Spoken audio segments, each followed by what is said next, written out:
Okay, so I wanted to see if I could trick the internet. Everywhere you look right now, there is this massive, almost inescapable gold rush happening around artificial intelligence. If you spend any time online at all, you've definitely been bombarded with these wild claims. They say you can build a massive empire, replace your entire staff, and become an overnight millionaire using AI, even if you don't actually know a single thing about it. It sounds completely too good to be true, right? So I wanted to put this to the test for this explainer. I set out on a 7-day experiment to test the wild claims of the AI gold rush by pretending to be an absolute top-tier AI expert. No audience, no prior experience, just me, some commercially available AI tools, and a Wi-Fi connection. Which brings us to the ultimate question we're exploring today. Can you actually get paid as a totally fake AI expert in just 7 days? We're going to challenge the hype, dig into the actual data, and set the stage for an unflinchingly honest look at the modern AI landscape. We'll start with my personal micro-experiment, and then we're going to scale all the way up to see how this exact same fake-it-till-you-make-it mentality is currently infecting multi-billion-dollar corporate tech valuations. Let's kick things off with part 1, the 7-day AI experiment. I literally started from absolute zero. No existing network, no fancy credentials. The goal was to see if an average person could spin up a profitable business in just 1 week using 3 totally distinct methods. First up, freelancing. I used ChatGPT to write up some slit professional samples and set up a gig offering premium content writing services. Second, content creation. I generated a completely faceless YouTube channel utilizing AI-written scripts and synthetic voiceovers. And third, digital products. I used image generators like Midjourney to churn out simple digital assets to sell online. Sounds super easy, doesn't it? Well, that is exactly what the online gurus want you to believe.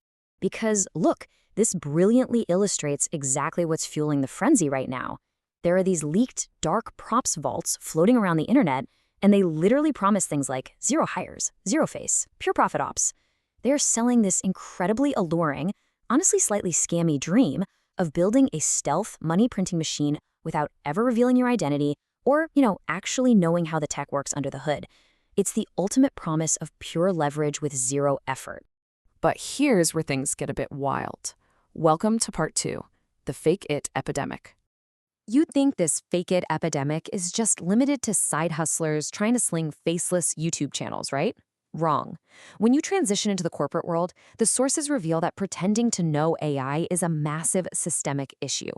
Get this, a staggering 91% of tech executives admit to faking their AI knowledge. Just let that sink in for a second. 9 out of 10 bosses who are supposedly leading the technological charge are outright pretending to understand the very technology they are mandating their entire companies to adopt. It is genuinely surprising how deep this actually goes. And of course, that trickles right down the org chart. 79% of everyday tech workers are exaggerating their AI skills too. Why is everyone lying?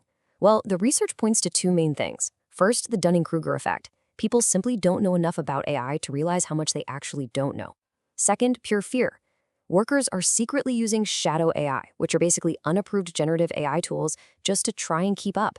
They are terrified that not using AI makes them look lazy to their bosses, but they also fear falling behind their colleagues who are secretly using it on the side. We're looking at an entire industry just bluffing its way through the workday. And honestly, the wildest part is that this bluffer's mindset is actively encouraged. The system almost wants you to be ignorant. There's an incredibly popular modern sales playbook aimed at selling AI services to small businesses, and it literally instructs absolute beginners with the phrase, "You don't need to understand AI." They tell people to go out and sell AI receptionists and chatbots without knowing a single line of code, arguing that the tech just takes care of itself, and you just need to act as a middleman. I mean, sure, it's the ultimate democratization of technology, but it is also a massive breeding ground for overpromising and underdelivering. Which leads us perfectly into part 3, selling the AI dream.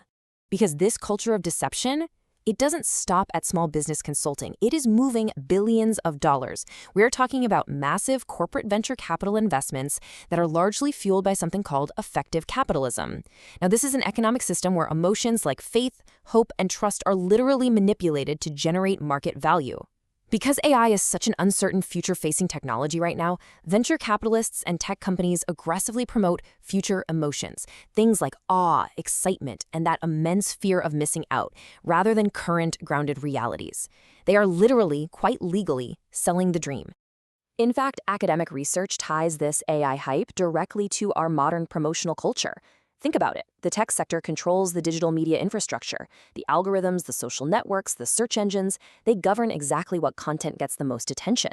So if big tech wants to create a sustained, highly profitable AI hype cycle by circulating emotions of inevitable technological triumph, well, they already own the exact machinery needed to do it. Okay, so what happens when we finally pull back the curtain on this hype? Part 4, when AI is just humans. We are living in what industry insiders are actually calling a synthetic unicorn bubble. Startups are out there constantly boasting about having these incredible, proprietary, autonomous agents that can effortlessly handle complex workflows. But the reality, it's often just mechanical Turk human labor. You think you're interacting with this cutting-edge supercomputer, but you are actually just waiting for a vastly underpaid human worker in a server farm somewhere to hastily type out a response. It is the fake-it-till-you-make-it ethos taken to its absolute comical limit. And man, the deception gets even deeper when you look at the real startup grift. To secure their next massive round of funding, some desperate AI startups engage in wash trading, which is basically swapping checks with other startups just to fake their revenue numbers. They use bot farms to create ghost engineers on LinkedIn so their team looks massive and highly technical.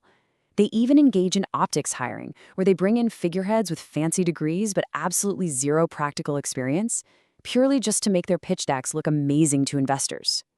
It is an incredibly fragile house of cards built entirely on paper capacity. So we really have to ask ourselves, Part 5, the ethics of faking it. Is this high-tech mindset just standard business practice, or is it fundamentally dangerous? There are two totally distinct ways to look at this, as outlined in some recent IEEE ethical analyses. First, you have the greater good argument, which says faking it is a necessary evil. Many tech founders genuinely believe their innovations will save the world, so they rationalize that a little exaggeration is totally required to secure the funding needed for true progress.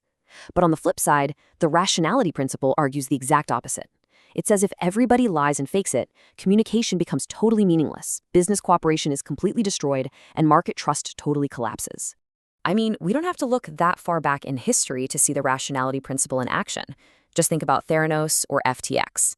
These are massive, high-profile scandals where the immense pressure to maintain the illusion went completely unchecked. What started as just a bit of over-optimism about product readiness very quickly devolved into catastrophic, multi-billion-dollar fraud. Faking it absolutely isn't a victimless crime when real money and real lives are on the line. All right, let's bring this complex macroeconomic theory all back down to earth. Part 6, the final 7-day results. So, how did my personal experiment actually pan out? I spent a week utilizing the exact fake-it principles taught by the online gurus to see if the market would actually reward me. Did I become a millionaire by Friday? Definitely not. I am certainly not recording this from a mega yacht right now. I got exactly one message from a potential freelance client, which, hey, showed demand exists, but it wasn't a closed sale.